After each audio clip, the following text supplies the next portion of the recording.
guys are getting a bit of a behind the scenes today.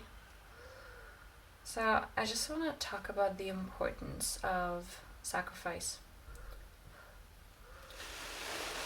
Every ritual I do, and as well as my silent weekends, which I do at the end of the last weekend of every month, begins with a death. Just as our ancestors would do, right? There's so many in so many cultures. There's like the sacrifice, what they would sacrifice to the gods, when they would pray for something, and that could be a life. And the thing with that was a huge misinterpretation that it had to be a physical life. So our ancestors, when they received this guidance, they kind of misunderstood it. Anyway, that's how it was explained to me in my meditation recently. And it's really important to clear this up, the importance of sacrifice and what is that really about. So when our ancestors received this guidance that you have to, in order to receive something else has to die, they took it literally.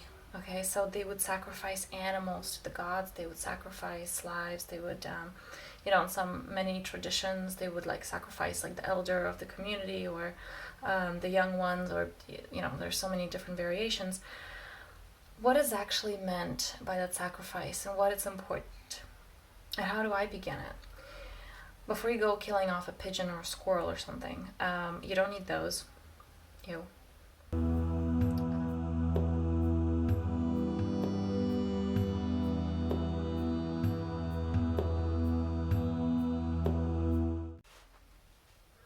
So the importance of sacrifice. Why is it important? Why do we need it?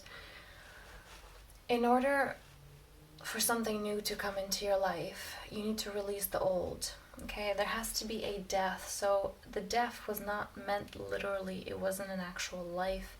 The death meant a part of you had to die, right? So if you want to, I'm trying to think of something. Okay, if you want a healthy relationship, right, with somebody who is right for you, somebody who's not, who's not toxic, who's not, who doesn't have some of the qualities perhaps that you've attracted previously in your dating life, you have to kill off a part of you that attracts that. You have to kill off a part of you that, for example, can't set boundaries, or a part of you that would tolerate that. You have to kill off that part in order to birth into something new. And that is what was meant by, you have to give, what are you offering to the earth? So or to the gods, sorry. I was going to the next point of how I started. Every single silent weekend that I begin, or any ritual, any reading, always begins with the death. So it is, what is it that I am willing to offer to the earth? Because a lot of my work is about grounding, it's about connecting to the earth, to the natural rhythms, and what is it that I'm willing to sacrifice? So can I sacrifice my fears? Can I sacrifice my ego? It's not exactly the right word. Not ego, but just like the condescending quality. I can't think of a word right now. You got the point.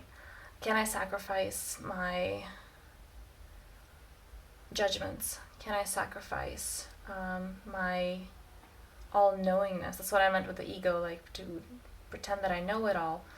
So is that something I can sacrifice? Can I sacrifice limiting beliefs? And when you sacrifice that, then the earth uses all of this. It uses your sorrow, it uses your grief, it uses your disappointment, and it creates life out of it. It uses that energy to transmute it. The earth transmutes things, right? Just like the plants.